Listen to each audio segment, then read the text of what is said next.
الرجيم بسم الله الرحمن الرحيم وقل لعبادي يقولوا التي هي أحسن إن الشيطان ينزغ بينهم إن الشيطان كان للإنسان عدوا مبينا ربكم أعلم بكم إن يشاء يرحمكم أو إن يشاء يعذبكم وما أرسلناك عليهم وكيلا وربك أعلم بمن في السماوات والأرض ولقد فضلنا بعض النبيين على بعض وآتينا داود زبورا قل ادعوا الذين زعمتم من دونه فلا يملكون كشف الضر عنكم ولا تحويلا أولئك الذين يدعون يبتغون إلى ربهم الوسيلة أيهم أقرب ويرجون رحمته ويخافون عذابه إن عذاب ربك كان محذورا وإن من قرية إلا نحن مهلكوها قبل يوم القيامة ومعذبوها عذابا شديدا كان ذلك في الكتاب مسطورا وما منعنا أن نرسل بالآيات إلا أن كذب بها الأولون وآتينا ثمود الناقة مبصرة فظلموا بها وما نرسل بالآيات إلا تخويفا وإذ قلنا لك إن ربك أحاط بالناس وما جعلنا الرؤيا التي أريناك إلا فتنة للناس والشجرة الملعونة في القرآن ونخوفهم فما يزيدهم إلا طغيانا كبيرا صدق اللہ العظیم۔ محترم حضرات، سامعین کرام، حاضرین مسجد، عزیزوں اور بزرگوں اور باوقار ماؤں اور بہنوں، یہ قرآن مقدس کے 15ویں پارے کی سورہ بنی اسرائیل کی پاکیزہ، نورانی، مبارک، بعظمت مطہر آیتیں ہیں۔ دعا کیجئے اللہ تعالیٰ ان مبارک آیات کی روشنی میں صحیح اور سچی بات عرض کرنے کی توفیق نصیب فرمائے اور ہم سب کو عمل کرنے کی توفیق عطا فرمائے۔ قرآن پاک دعوت کی کتاب ہے اور سب سے بڑے داعی جناب محمد الرسول اللہ صلی اللہ علیہ وسلم کے قلب اطہر پر نازل ہوئی۔ دین کے داعی حضرات انبیاء علیہ السلام ہوتے ہیں۔ انبیاء علیہ السلام کے واقعات، انہوں نے اپنی قوم کو کیسے دعوت دی، قوم نے ان کو کیا جواب دیا، اس کے بعد انہوں نے قوم کے ساتھ کس طرح خطاب کیا، دعوت کا طریقہ قرآن میں بتایا گیا۔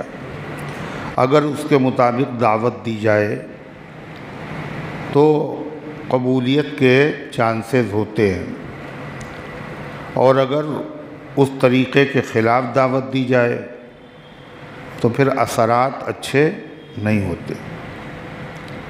کون سی بات کہاں کیسے کہی جاتی ہے، یہ سلیقہ ہو تو ہر بات سنی جاتی ہے۔ کون سی بات کہنا چاہیے، کیسے کہنا چاہیے، کس طرح کہنا چاہیے، یہ سلیقہ دعوت دینے والے کو آنا چاہیے۔ جو چیز مستحب ہے، نفل ہے، اس کو ایسے بتائے جیسے نفل کو بتانا چاہتا ہے۔ جو چیز فرض ہے، اس کی دعوت ایسے دے جیسے کہ فرض کی دعوت دینا چاہیے۔ تو یہ جب علم ہوگا تو دعوت کا طریقہ بھی آسان ہوگا۔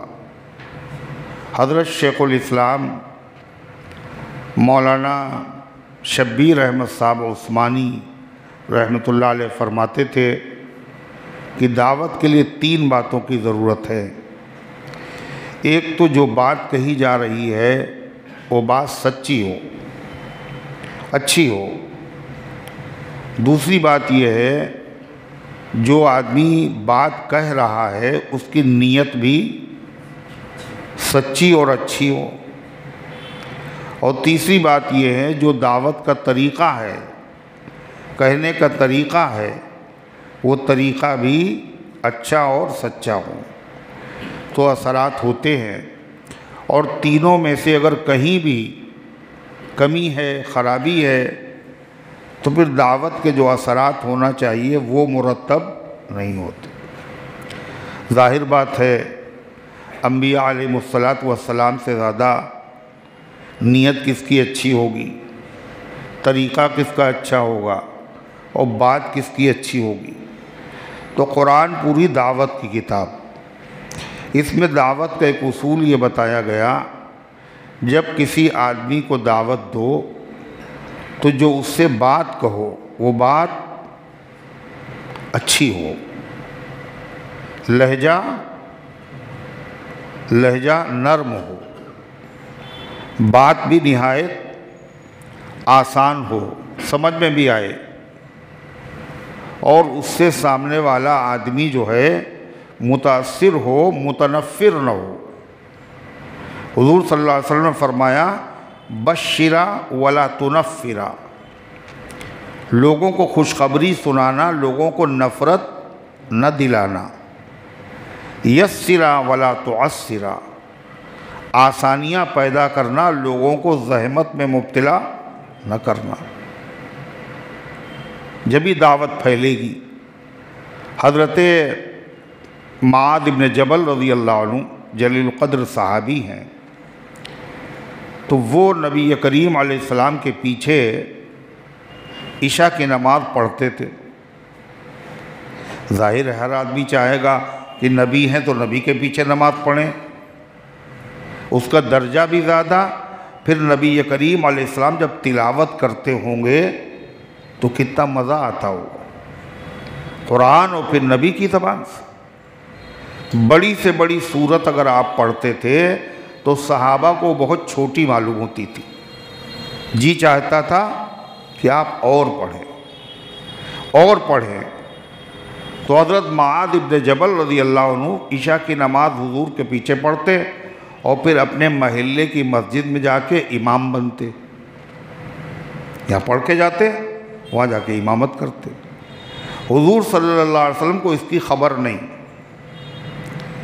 پھر ایک دن جب وہ گئے نماز پڑھ کے تو عشاء کی نماز تھی، انہوں نے عشاء کی نماز میں سورہ بقرہ شروع کر دی، اور سورہ بقرہ جو ہے وہ قرآن کی سب سے چھوٹی سورت ہے،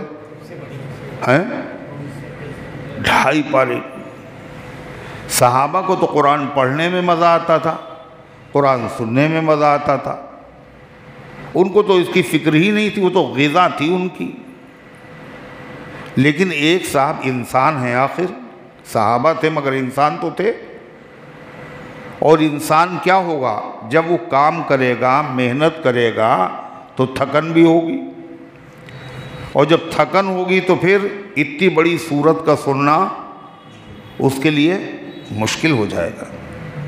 چنانچہ ایک صحابی جنہوں نے دن بھر کام کیا، محنت مزدوری کی، عشاء کی نماز میں جب وہ شامل ہوئے تو دیکھا سورہ بقرہ، ہمت جواب دے گئی، نیت توڑ دی اور اپنی الگ نماز پڑھ لی۔ یہ واقعہ بالکل نیا تھا، مسجد میں آدمی آئے اور جماعت میں شامل نہ ہو اور اپنی نماز پڑھ لے، تو لوگوں نے کہا منافق ہو گیا یہ آدمی۔ انہوں نے کہا منافق نہیں ہوئے ہیں، اللہ کے نبی سے جا کے ہم بتائیں گے۔ حضور صلی اللہ علیہ وسلم کی خدمت میں صبح حاضر ہوئے اور پورا قصہ بیان کیا۔ آپ نے حضرت معاذ ابن جبل کو بلایا، اور نصیحت جو آپ نے کی اس وقت اتنے غصے میں آپ کبھی نہیں نظر آئے۔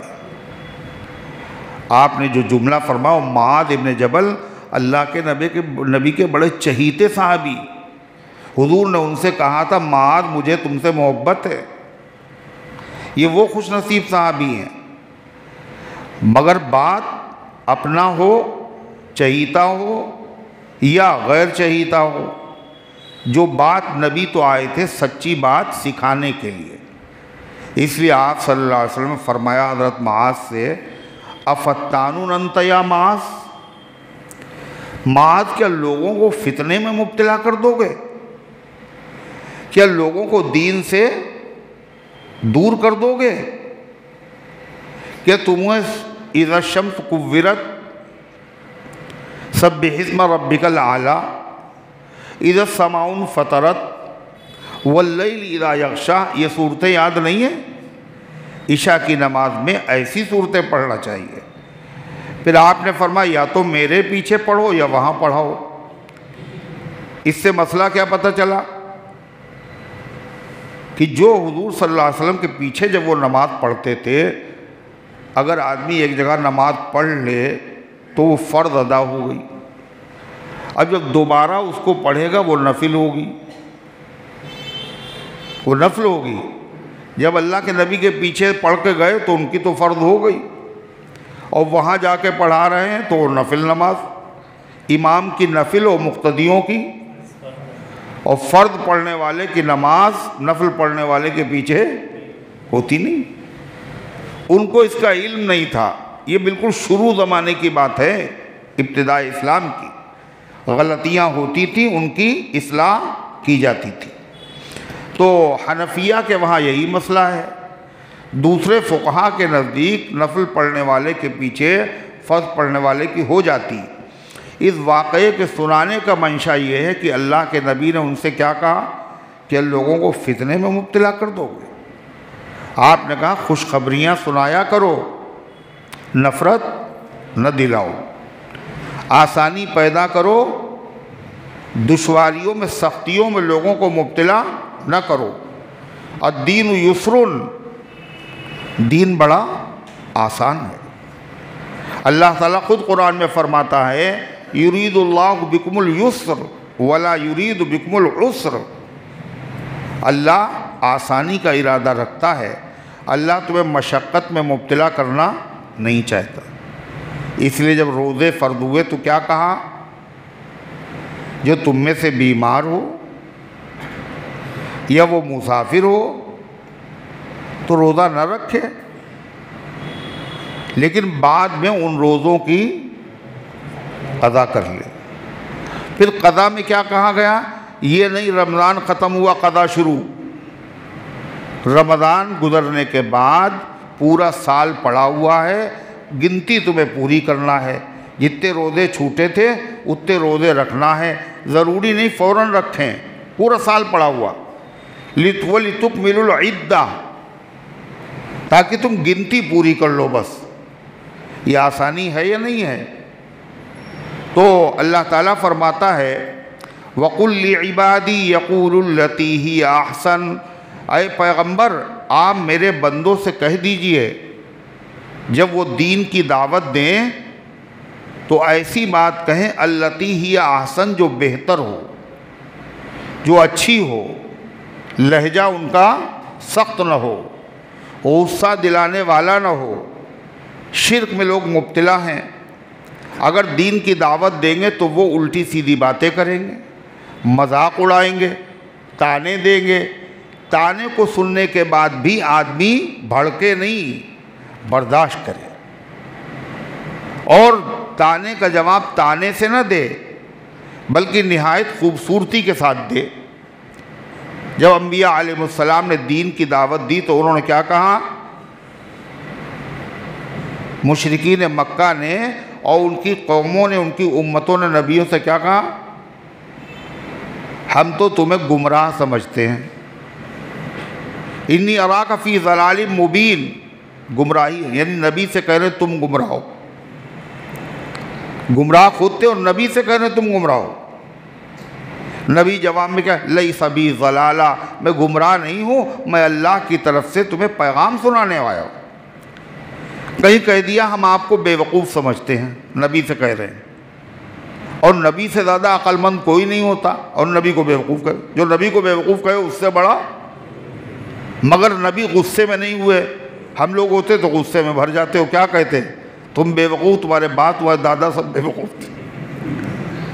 نبی نے کیا کہا؟ لیس بی ضلالہ لیس بی سفاہہ، میں احمق نہیں ہوں، میں تو ڈیوٹی پوری کر رہا ہوں، اللہ نے پیغام بھیجا ہے، یہ پیغام سنا رہا ہوں۔ اور اگر اشتعال انگیز بات کہی جائے گی تو پھر آدمی کیا ہوگا؟ سامنے والا آدمی بات اگر قبول کرنا چاہتا ہوگا جب بھی قبول نہیں کرے گا، ضد پہ آ جائے گا۔ آ جائے گا نہیں آ جائے گا؟ نقصان کس کا ہوا؟ آپ کے دعوت دینے سے بجائے اس کے فائدہ ہوتا اور نقصان ہوگا۔ ایسا ہوتا ہے، غصے میں آدمی ہے، آپ نے کہا تم شریعت کو نہیں مانو گے، انہوں نے کہا نہیں مانیں گے شریعت کو، وہ غصے میں ہے، نکل گیا منہ سے، یہ کلمہ کفر ہے۔ آپ کو حالات دیکھنا چاہیے، ماحول دیکھنا چاہیے، وقت دیکھنا چاہیے، کہنے کا انداز ہونا چاہیے تاکہ سامنے والا غور کرے اور کوئی بات ایسی نہ کہہ دے جس کی وجہ سے نقصان دہ ہو۔ تو مقصود چڑھانا نہیں ہے، مقصود کیا ہے؟ دین کی دعوت دینا ہے۔ اگر آپ چڑھائیں گے تو کیا ہوگا؟ پھر دعوت پھیل چکی، پھیلے گی اور سمٹ جائے گی۔ کسی مشرک آدمی کو سمجھا رہے ہیں آپ نے کہا تم جہنمی ہو، تو کیا ہوگا؟ وہ خوش ہو جائے گا؟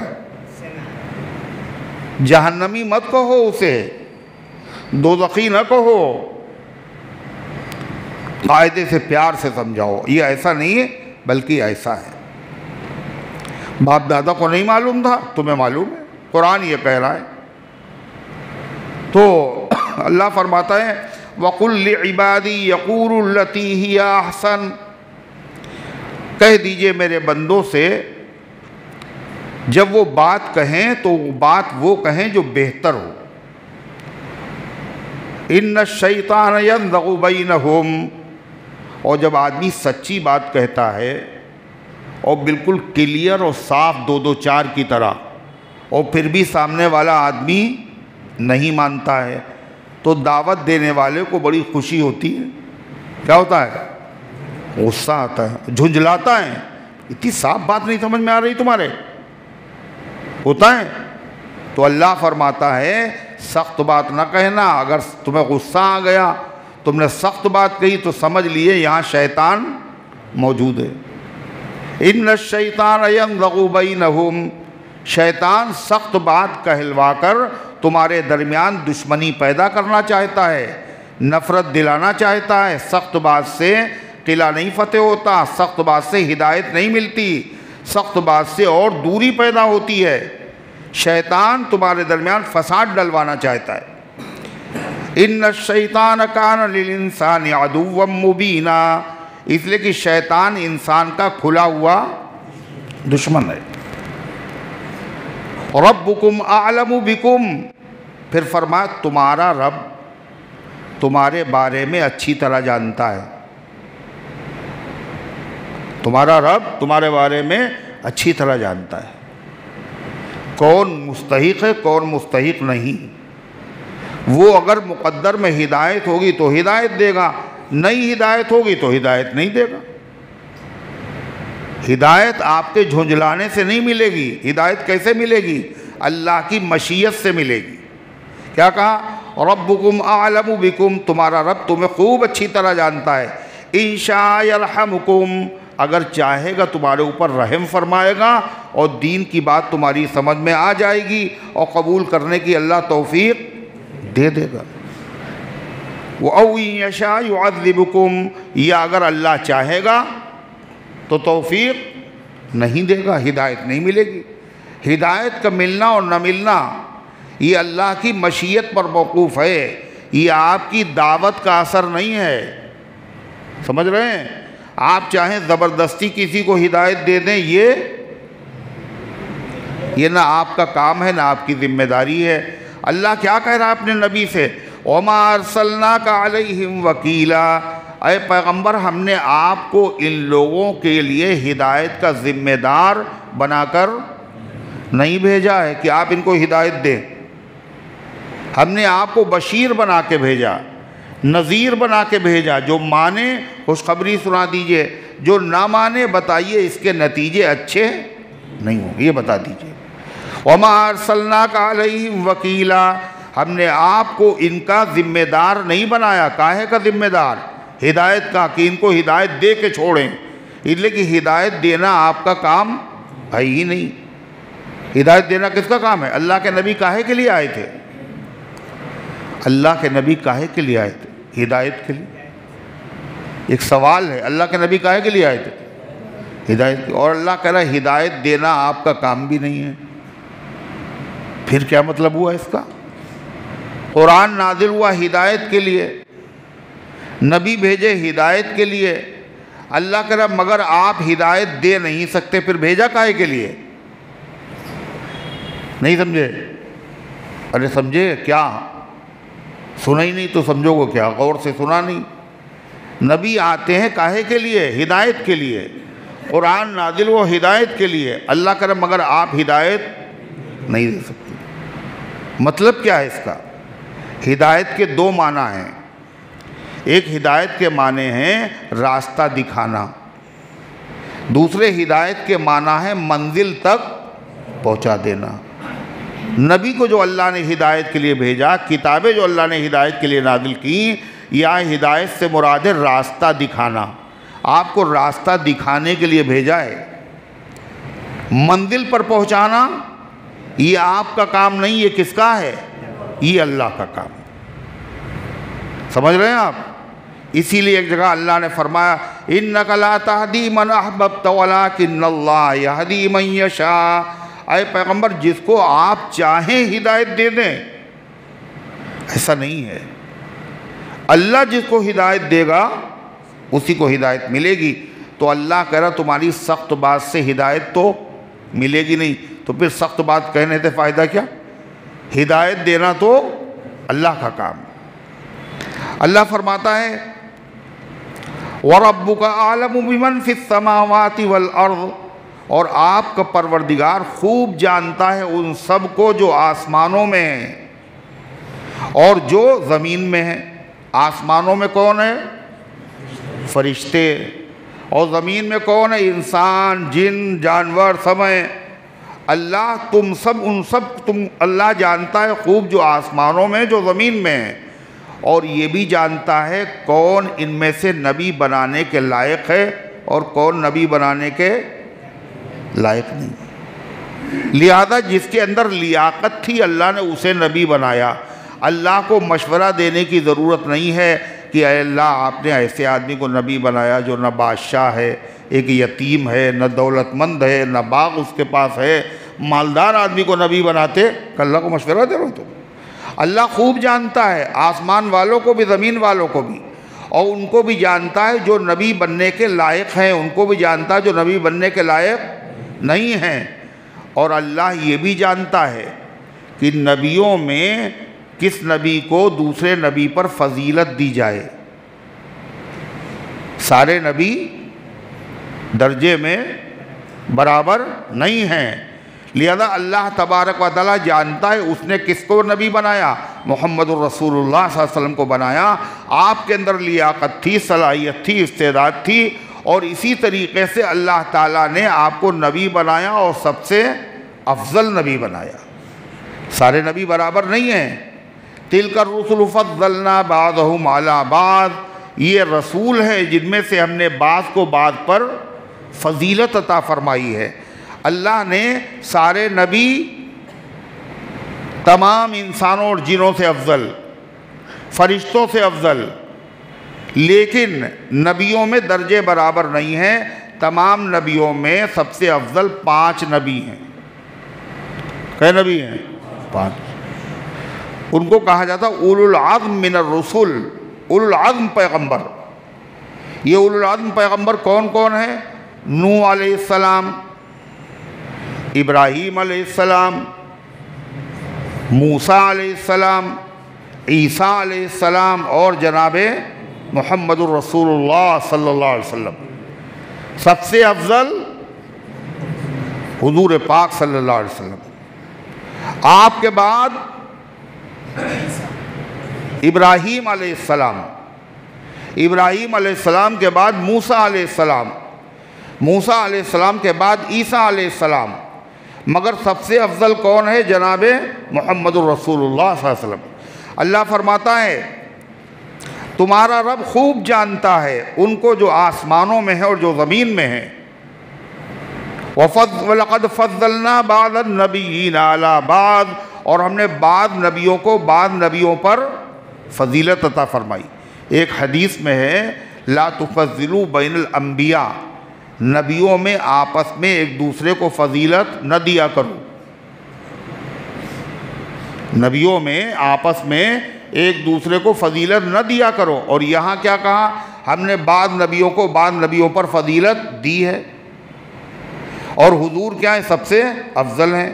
آپ کے بعد ابراہیم علیہ السلام، ان کے بعد موسیٰ علیہ السلام، ان کے بعد عیسیٰ علیہ السلام۔ تو آپ نے تو کہا فضیلت نہ دو، کہا اس حدیث کا مطلب آپ نہیں سمجھے۔ اس حدیث کا مطلب کیا ہے؟ نبیوں میں فضیلت اپنے دماغ سے، اپنی عقل سے، اپنے علم سے نہ دیا کرو۔ نبیوں میں فضیلت جو اللہ نے بیان فرمائی، نبی نے بیان کی، وہی بیان کیا کرو۔ یہ نہیں اپنے جی میں آیا کہ فلاں نبی زیادہ افضل ہے، فلاں نبی زیادہ افضل ہے، اس طرح فضیلت دینے سے منع فرمایا۔ یہ نبیوں کے درمیان میں ایسی فضیلت نہ بیان کرو جس کے وجہ سے دوسرے نبی کی توہین ہونے لگے۔ بہت سارے لوگ ایسی فضیلت بیان کرتے ہیں، بہت سارے پڑھے لکھے بھی اور غیر پڑھے لکھے بھی۔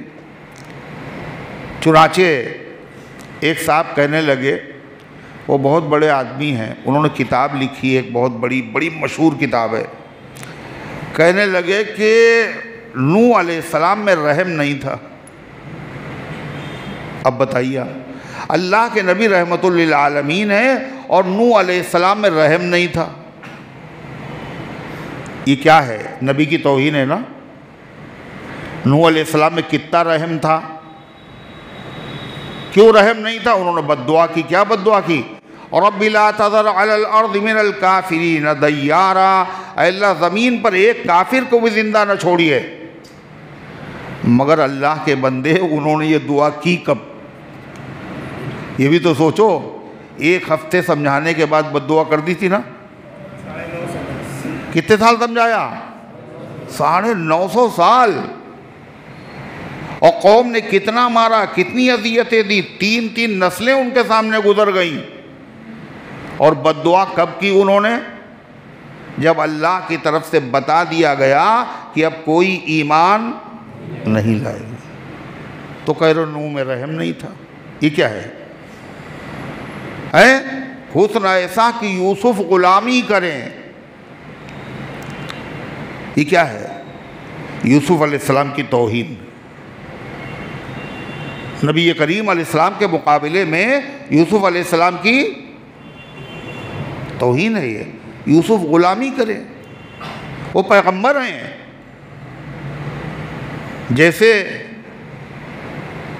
کہ ایک عیسائی نے کہا، کیا کہا اس نے کہا فلک پر حضرت عیسیٰ، محمد مصطفیٰ نیچے۔ عیسیٰ علیہ السلام کہاں ہیں؟ کہاں ہیں؟ ارے کہاں ہیں آج؟ آسمان پہ ہیں۔ قیامت کے قریب آئیں گے، وہ زندہ ہیں۔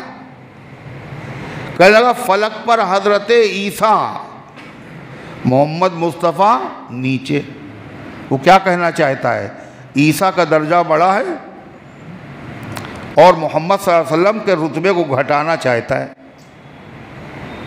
تو ایکشن کا ریئیکشن ہوتا ہے، عمل کا رد عمل ہوتا ہے۔ جب اس نے یہ کہا تو مسلمان جو شاعر تھا اس نے کیا کہا؟ اس نے کہا یہ دریائے نبوت ہے، حباب اوپر گوہر نیچے۔ یہ دریائے نبوت ہے، حباب اوپر گوہر نیچے۔ گوہر کہتے ہیں موتی کو، اور حباب کہتے ہیں بلبلے کو۔ پانی کے اوپر بلبلے آتے ہیں نہیں، ان میں کچھ بھی نہیں ہوتا، تھوڑی دیر میں پھوٹ جاتے ہیں۔ تو کیا کہہ رہا ہے؟ یہ دریائے نبوت ہے، حباب یعنی جو بلبلہ ہے وہ اوپر ہے اور موتی نیچے۔ اللہ کے نبی کو موتی کہہ رہا ہے اور حضرت عیسیٰ علیہ السلام کو حباب یعنی بلبلا کہہ رہا ہے۔ ایسی تفضیل سے، ایسی فضیلت بیان کرنے سے اللہ کے نبی نے منع فرمایا ہے، جس سے کسی نبی کی توہین ہونے لگے۔ اور بعض لوگ تو ایسی تعریف کرتے ہیں جس میں اللہ کے نبی کی ایسی تعریف کرتے ہیں جس میں اللہ کی توہین ہونے لگے۔ کیا کہتے ہیں؟ کیا کہتے ہیں؟ ارے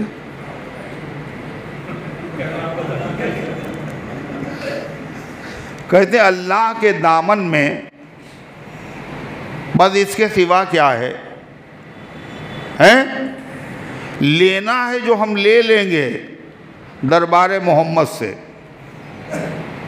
اللہ کے دامن میں توحید کے علاوہ کچھ نہیں ہے، اور جو ہمیں لینا ہے وہ حضور صلی اللہ علیہ وسلم سے لے لیں گے۔ حالانکہ اللہ کے نبی کیا فرماتے ہیں؟ انما انا قاسم واللہ یعطی، میں تو تقسیم کرتا ہوں، دینے والا اللہ ہے۔ آپ بتائیے، کرے اللہ کے پاس کچھ بچے ہی نہیں، توحید ہے بس خالی۔ یہ کیا ہے؟ اس سے حضور پاک صلی اللہ علیہ وسلم نے منع فرمایا۔ اور کبھی کبھی آدمی، اس کی نیت توہین کی نہیں ہوتی ہے، مگر بے عقل آدمی، بے شعور آدمی، جاہل آدمی، دیہاتی آدمی، اور کبھی کبھی ارادہ نہیں ہے توہین کا مگر ہو جاتی توہین۔ وہ ایک صاحب ایک محفل میں سارے جمع تھے اور ذکر ہو رہا تھا ہمارے نبی سب سے افضل ہیں، اور دوسرے نبیوں کے مقابلے میں، تو ایک ان میں سے بولے، کہنے وہی تو اصلی ہیں، وہی تو اصلی ہیں، اور باقی سب ایسے ہی۔ اب آپ بتائیے، یعنی حضور صلی اللہ علیہ وسلم اصلی ہیں اور باقی جتنے پیغمبر سب ایسے ہی۔ یہ کیا ہے؟ یہ اس نے محبت میں کہی یہ بات، مگر وہ جانتا نہیں ہے کہ سارے پیغمبر کیا ہے؟ نقلی، ان میں سے کوئی بھی نہیں ہے، سب اصلی ہے، مگر شعور نہیں ہے، بے شعوری میں کہہ رہا ہے۔ جیسے موسیٰ علیہ السلام نے دیکھا کہ ایک چرواہا ہے اور وہ کہہ رہا ہے، اے اللہ میاں آپ کہاں ہیں؟ ہمیں آپ سے بڑی محبت ہے، اگر آپ مجھے کہیں مل جائیں تو ہم آپ کے پیر دبائیں، اور روغنی ٹکیا یعنی گھی جس کے اوپر پڑا ہو وہ روغنی ٹکیا آپ کو کھلائے۔ وہ یہ کہہ رہا ہے۔ موسیٰ علیہ السلام ادھر سے گزرے، کس سے کہہ رہے ہو تم یہ؟ کہ جس نے مجھے پیدا کیا اس سے کہہ رہے۔ کہلے برباد ہو گئے، کفر بک رہے ہو تم۔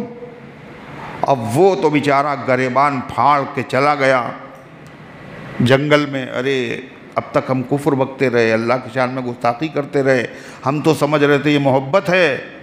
اللہ تعالیٰ کی طرف سے وحی آئی، موسیٰ بلا کے لاؤ، تو برائے وصل کردن آمدی، نئے برائے فصل کردن آمدی۔ موسیٰ تم بندوں کو ہم سے جوڑنے آئے ہو، الگ کرنے نہیں آئے ہو۔ جتنا شعور تھا اتنا کہہ رہا تھا وہ، اس کو قاعدے سے سمجھانے کی ضرورت ہے۔ کہ صاحب سورج کو بھی سردی لگتی ہوگی، اس کو لحاف کی ضرورت ہے بھلا ہے؟ اللہ کو کسی چیز کی حاجت نہیں ہے، تو ایک مثال ہے، اللہ کی تو کوئی مثال بھی نہیں ہے۔ تو اللہ تعالیٰ کیا ارشاد فرماتا ہے؟ وَلَقَدْ فَضَّلْنَا عَلَى بَعْضِ النَّبِيِّينَ عَلَى بَعْضٍ، ہم نے بعض نبیوں کو بعض پر فضیلت عطا فرمائی ہے، اور آپ کو سب پر فضیلت عطا فرمائی ہے۔ اس میں تعجب کی کیا بات؟ اللہ جانتا ہے کہ اس میں نبی بننے کی صلاحیت ہے، اللہ نے آپ کو خاتم النبیین بنا دیا، اس میں حیرت کی کیا بات؟ اللہ فرماتا ہے وَآتَيْنَا دَاوُودَ زَبُورًا، اور ہم نے داؤد علیہ السلام کو زبور دی تھی۔ یہ اللہ کی کتاب ہے۔ اگر داؤد کو اللہ نے زبور دی تو محمد صلی اللہ علیہ وسلم کو اگر قرآن دے دیا تو حیرت کی کیا بات ہے؟ مگر یہاں پر داؤد علیہ السلام کا ذکر کیوں ہے اور زبور کا ذکر کیوں ہے؟ کا اس لیے ذکر ہے کہ داؤد علیہ السلام پیغمبر بھی تھے اور بادشاہ بھی تھے۔ ہمارے آقا صلی اللہ علیہ وسلم پیغمبر بھی تھے اور بادشاہ بھی تھے۔ حضرت داؤد علیہ السلام نے جہاد بھی کیا اور اللہ کے بندوں کو اللہ کا پیغام بھی سنایا۔ نبی کریم علیہ السلام نے جہاد بھی کیا اور اللہ کا پیغام سنایا، اور حضور پاک صلی اللہ علیہ وسلم کا تمام نبیوں سے افضل ہونا اور آپ کی امت کا تمام نبیوں کی امتوں سے افضل ہونا جس کتاب میں لکھا ہوا تھا صاف صاف، وہ کون سی کتاب تھی؟ زبور۔ اس لیے زبور کا تذکرہ ہے، قرآن میں بھی زبور کا حوالہ ہے۔ کیا قرآن میں ہے؟ وَلَقَدْ كَتَبْنَا فِي الزَّبُورِ مِن بَعْدِ الذِّكْرِ أَنَّ الْأَرْضَ يَرِثُهَا عِبَادِيَ الصَّالِحُونَ۔ اللہ کہتا ہم نے زبور میں لکھ دیا ہے، ذکر کے بعد، توریت کے بعد، پہلے توریت میں لکھا اور توریت کے بعد زبور میں بھی لکھ دیا۔ کیا لکھ دیا؟ یہ جو ملک شام ہے، بیت المقدس ہے، اس سرزمین کے وارث میرے نیک بندے ہوں گے، اور وہ نیک بندے کون ہیں؟ محمد الرسول اللہ صلی اللہ علیہ وسلم کے امتی ہیں۔ چنانچہ حضرت فاروق اعظم کے زمانے میں بیت المقدس ملک شام فتح ہوا، اور ان لوگوں نے اسی لکھت کی وجہ سے کوئی لڑائی نہیں کی، بلکہ چابیاں بیت المقدس کی حوالے کر دی۔ کیوں؟ لکھا ہوا تھا۔ اللہ فرماتا ہے قُلِ ادْعُوا الَّذِينَ زَعَمْتُم مِّن دُونِهِ فَلَا يَمْلِكُونَ كَشْفَ الضُّرِّ عَنكُمْ وَلَا تَحْوِيلًا۔ بعض مشرک ایسے تھے جو جنوں کی عبادت کرتے تھے۔ کس کی؟ اور آج کل بھی لوگ کرتے ہیں جنوں کی عبادت، تو مشرک کرتے تھے، مسلمان کرتے ہیں۔ جمعرات کے دن گھروں میں طاق بنے ہوتے ہیں باپ دادا کے زمانے سے، وہ ہر جمعرات کو اس کے اوپر ہار ٹانگتے ہیں اور مٹھائی کا ڈبہ رکھتے ہیں۔ آگے جگہ ہے، آپ کو دکھ رہی؟ ہمیں تو دکھ رہی ہے، اگر زحمت نہ ہو تو آگے بڑھ کے بیٹھ جاؤ۔ مٹھائی کا ڈبہ رکھتے ہیں، اگربتی سلگاتے ہیں، اور کہتے ہیں کیا؟ اگر ایسا نہیں کیا تو لڑکا مر جائے گا ہمارا۔ یہ کون ہے جو طاق میں بیٹھا ہوا جو لڑکا تمہارا مار ڈالے گا؟ کون ہے وہ؟ جن ہی تو ہے۔ قرآن میں سورہ جن میں اللہ تعالیٰ نے جنوں کا بیان، جنوں کی تقریر، جنوں نے اپنی قوم سے جا کے بتایا وَأَنَّهُ كَانَ رِجَالٌ مِّنَ الْإِنسِ يَعُوذُونَ بِرِجَالٍ مِّنَ الْجِنِّ فَزَادُوهُمْ رَهَقًا۔ بہت سے انسانوں میں سے جنوں سے ڈرنے لگے اور جنوں سے پناہ مانگنے لگے، ان انسانوں نے جنوں سے پناہ مانگ کر جنوں کا دماغ خراب کر دیا۔ جن انسان سے ڈرتے ہیں اور انسان جن سے، انسان جتنا جن سے ڈرتے ہیں جن اس سے زیادہ ڈرتے تھے، مگر جب جنوں نے یہ دیکھا انسان خود ہی ہم سے ڈر رہے ہیں، تو جو ڈر رہا ہو تو پھر اس کو تھوڑا سا اور ڈرائے۔ جو چڑھتا ہے اسی کو چڑھاتے ہیں لوگ، اور جو نہیں چڑھتا آپ کچھ بھی بکتے رہے، کوئی مسئلہ نہیں۔ جب دیکھا یہ ڈر رہے ہیں تو اس نے اور ڈرانا شروع کیا۔ ڈریں گے جتنا یہ کمبخت اتنا ہی ڈرائیں گے، اور سروں پر عورتوں کے بھوت بن کر بیٹھ جائیں گے۔ یہی ہو رہا نا، ہر گھر میں خوب ڈرا رہے۔ شیخ سعدی شیرازی فرماتے ہیں انسان جس طرح سانپ سے ڈرتا ہے، سانپ بھی انسان سے ڈرتا ہے، اور اسی لیے سانپ کاٹتا بھی ہے۔ کہتے ہیں اذا مار بر پائے رائی زند کہ ترسد سرشنا بکوبت بسنگ۔ چرواہے کے پیر میں سانپ اس لیے کاٹتا ہے کہ سانپ ڈرتا ہے کہ اگر میں نے نہیں کاٹا تو پتھر سے یہ میرا سر کچل دے گا، لہذا پہلے ہم ہی کاٹ لیں۔ تو آج یہ جو لوگ ڈر رہے ہیں، جناتوں والی باقاعدہ مسجد بنا دی۔ بتائیے مسجد کون سی ہوتی ہے؟ ہر مسجد کس کے لیے ہے؟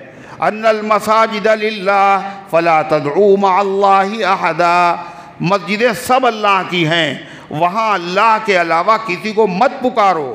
مگر یہ جناتوں والی مسجد، وہاں کس کو پکارنے جا رہے ہو؟ جن بابا کو پکارنے جا رہے ہو بتائیے آپ؟ ہے قرآن کے خلاف نہیں ہے؟ کون کر رہا ہے یہ ہندو کر رہے ہوں گے، سکھ کر رہے ہوں گے، عیسائی کر رہے ہوں، کون کر رہا ہے؟ مسلمان کر رہے ہیں۔ اللہ رحم فرمائے ہم سب کے حال پر۔ یہ شرک ہے، یہ گناہ کبیرہ ہے۔ تو اس زمانے میں جب شروع اسلام کا زمانہ تھا، بہت سے لوگ جنوں کی پوجا کرتے تھے۔ جن جنوں کی پوجا کرتے تھے وہ جن ہو گئے مسلمان، وہ جن مسلمان ہو گئے، مگر وہ پھر بھی ان کی پوجا کر رہے ہیں۔ ان کو پتہ ہی نہیں جن کی ہم پوجا کرتے تھے وہ تو خود ہی مسلمان ہو گئے، مگر وہ پوجا میں لگے ہوئے۔ اللہ تعالیٰ نے کہا قرآن میں، سنیے، قُلِ ادْعُوا الَّذِينَ زَعَمْتُم مِّن دُونِهِ فَلَا يَمْلِكُونَ كَشْفَ الضُّرِّ عَنكُمْ وَلَا تَحْوِيلًا۔ اللہ تعالیٰ نے کہا خدا تو وہ ہے جو ہر چیز جانتا ہے، خدا وہ ہے جس کے قبضے میں ہر چیز ہے، جو چاہا اس نے کیا، جو چاہتا ہے کرتا ہے، جو چاہے گا کرے گا۔ جن کو تم نے خدا سمجھا ہے وہ کیسے ہیں؟ وہ کیسے ہیں؟ اللہ کہتا کبھی جب مصیبت میں مبتلا ہو ذرا اپنے خداؤں کو بلاؤ اور کیا کہو، ہم بھوکے ہیں ہمارا پیٹ بھر دو، ہم بیمار ہیں ہمیں اچھا کر دو، ہم مصیبت میں مبتلا ہیں ہماری بگڑی بنا دو، بنا دیں گے یہ؟ اللہ فرماتا یہ تو عاجز ہیں، یہ تم سے مشکل کو ہٹا بھی نہیں سکتے، اور یہ بھی نہیں کہ تم سے ہٹا کے دوسرے آدمی کے اوپر ڈال دیں، منتقل کر دیں، یہ بھی ان کے بس میں نہیں۔ کیا کہا اللہ تعالیٰ نے؟ قُلِ ادْعُوا الَّذِينَ زَعَمْتُم مِّن دُونِهِ، آپ کہیے پکارو ان کو جن کو تم خدا سمجھتے ہو اللہ کے علاوہ کو۔ کاہے کے لیے پکارو؟ اپنی مدد کے لیے پکارو۔ فَلَا يَمْلِكُونَ كَشْفَ الضُّرِّ، وہ طاقت نہیں رکھتے ہیں تم سے تکلیف کو ہٹانے کی، دور کرنے کی، وَلَا تَحْوِيلًا، اور تکلیف کو بدلنے کی بھی طاقت نہیں ہے، اس کا فاقہ اس پہ ڈال دیں، اس کی بیماری اس کے اوپر ڈال دیں، یہ بھی ان کے اندر نہیں ہے، لہذا توبہ کرو اس سے۔ اور جو کہا جنوں کی پوجا کرتے تھے وہ مسلمان ہو گئے، ان کے بارے میں خدا کیا کہہ رہا ہے؟ اولئک الذین یدعون یبتغون الی ربہم الوسیلہ، یہ ان کی پوجا کر رہے ہیں جو خود تلاش کرتے ہیں اپنے رب کی طرف وسیلہ۔ کس کی پوجا کر رہے ہیں؟ ارے کس کی کر رہے ہیں؟ تکیہ کیا منگا دیا جائے، لیٹ جائیے آپ۔ جن کی یہ پوجا کر رہے ہیں وہ خود اپنے پروردگار کا وسیلہ تلاش کر رہے ہیں۔ وسیلہ کسے کہتے ہیں؟ وسیلہ ایسی چیز کو کہتے ہیں جو اللہ کے قریب کر دے، اور اللہ کو قریب کرنے والی چیز کیا ہے؟ بندہ اللہ کے قریب کب ہوتا ہے سب سے زیادہ؟ سجدے کی حالت میں۔ جن کی یہ پوجا کر رہے ہیں وہ خود اللہ کا وسیلہ تلاش کر رہے ہیں، وہ خود اللہ کی عبادت کر رہے ہیں۔ جو خود اللہ کی عبادت کر رہا ہو اس کو معبود بنانا یہ حماقت اور پاگل پن ہے یا نہیں ہے؟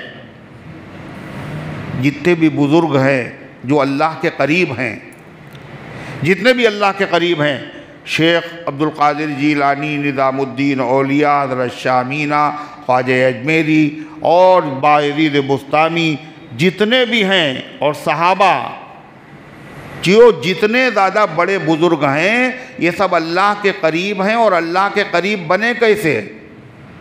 اللہ کے قریب کیسے ہوئے؟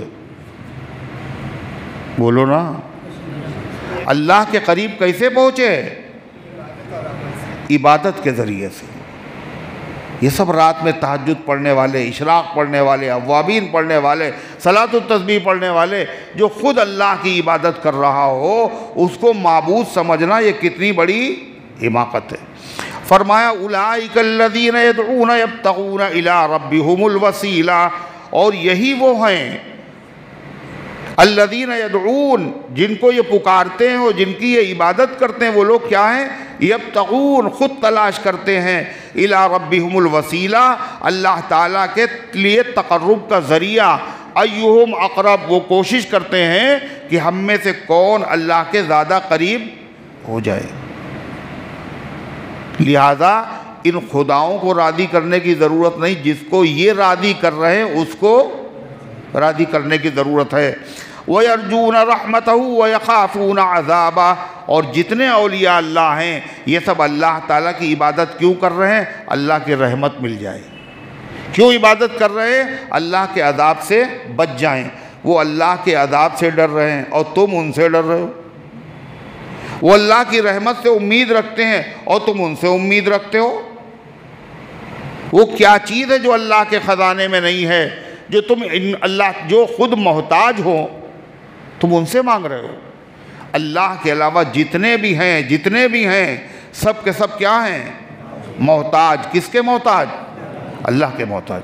محتاج تھے، محتاج ہیں، اور مرتے دم تک اور مرنے کے بعد بھی محتاج ہے۔ نہیں محتاج ہے؟ پیدا ہونے میں محتاج، اگر اللہ پیدا نہ کرتا تو بولو پیدا ہو جاتا؟ شیخ عبد القادر جیلانی ہو جاتے؟ نظام الدین اولیاء؟ نبی، ولی، جنت، جہنم، فرشتے، جبریل، میکائیل، سب کو کس نے پیدا کیا؟ یہ سب اللہ کے محتاج۔ پیدا کرنے کے بعد زندہ رہنے میں بھی اللہ کے محتاج ہے ہر وقت، اور مرنے کے بعد جنت میں جانے کے لیے اللہ کے فیصلے کے محتاج ہے، اللہ کی رحمت کے محتاج ہے۔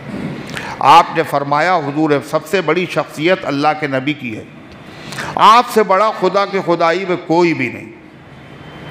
تو آپ نے فرمایا جنت میں جو بھی جائے گا وہ اللہ کی رحمت کی وجہ سے جائے گا، اپنے عمل کی وجہ سے نہیں جائے گا۔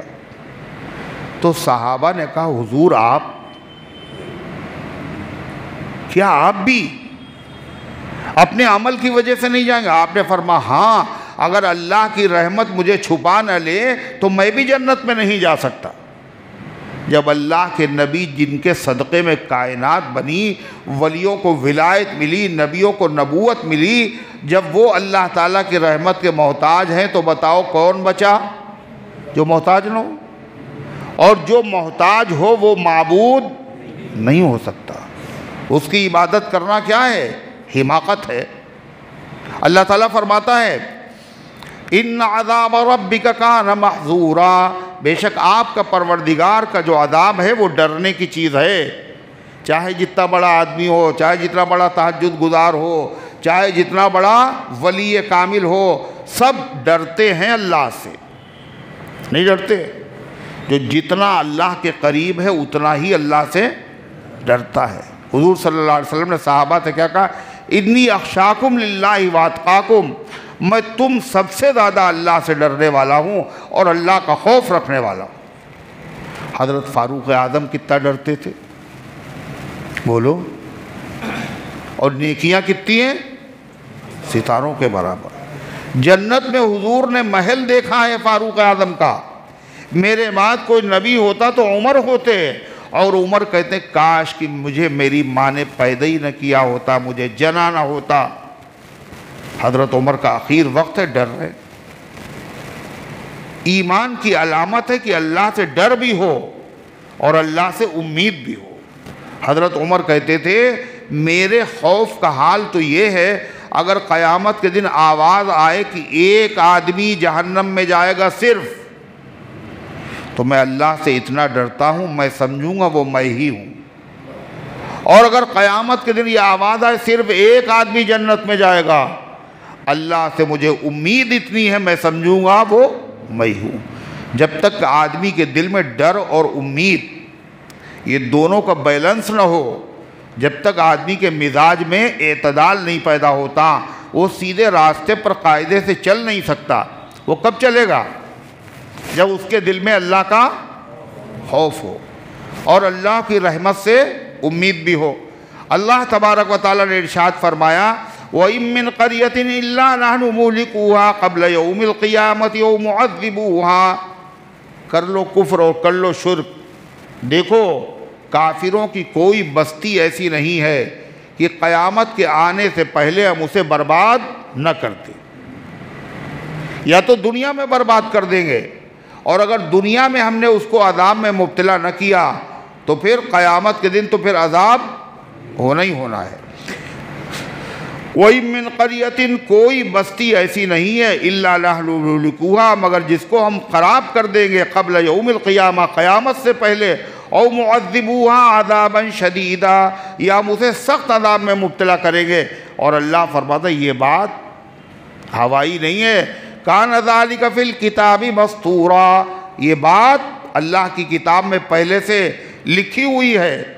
اللہ کے نبی علیہ السلام کی خدمت میں کچھ لوگ آئے اور کہنے لگے کہ دیکھیے ہم آپ کو نبی ماننے کے لیے تیار ہیں، ہم آپ کو بس ایک کام کر دیجئے آپ، اس لیے کہ آپ بتاتے ہیں کہ حضرت عیسیٰ علیہ السلام مردوں کو زندہ کر دیتے تھے، آپ بتاتے ہیں کہ حضرت سلیمان علیہ السلام کا تخت ہوا پہ اڑتا تھا، آپ بتاتے ہیں کہ داؤد علیہ السلام کے ساتھ پہاڑ تسبیح پڑھا کرتے تھے۔ آپ تو ان سب سے بڑے نبی ہیں، لہذا ایسا کیجئے یہ جو صفا پہاڑی ہے اس کو آپ سونے کا بنا دیجئے، ہم سب کلمہ پڑھ لیں گے۔ مکہ ایک ایسا شہر ہے جہاں پیداوار نہیں ہوتی، جہاں پانی نہیں ہے، پتھریلی زمین ہے، آپ ایسا کیجئے پہاڑ سب یہاں سے ہٹوا دیجئے اور یہ باغ اور کھیتی کے لائق بن جائے، ہم آپ کا کلمہ پڑھ لیں گے۔ یہ آپ ہمارے جو فرا بزرگ ہیں مر گئے ہیں، آپ ایسا کہ ان کو زندہ کرا دیجئے اور وہ آ کے ہم سے بتائیں، بات کریں کہ یہ سچے نبی ہیں، تم کلمہ پڑھ لیں گے۔ یہ انہوں نے فرمائشیں کی، ان کو کہتے ہیں معجزات۔ کون سے معجزے؟ فرمائشی معجزے، جو ہم کہہ رہے ہیں یہ والا معجزہ دکھاؤ۔ تو حضور پاک صلی اللہ علیہ وسلم نے اللہ سے دعا کی، جبریل آئے، اے پیغمبر جو کچھ کہہ رہے ہیں یہ سب کچھ ہو سکتا ہے، لیکن ہمارا قانون اور دستور یہ ہے جب کوئی قوم کوئی فرمائشی معجزہ مانگتی ہے اور اس کے بعد اگر ایمان نہیں لاتی ہے تو اس پوری قوم کو برباد اور تباہ کر دیا جاتا ہے۔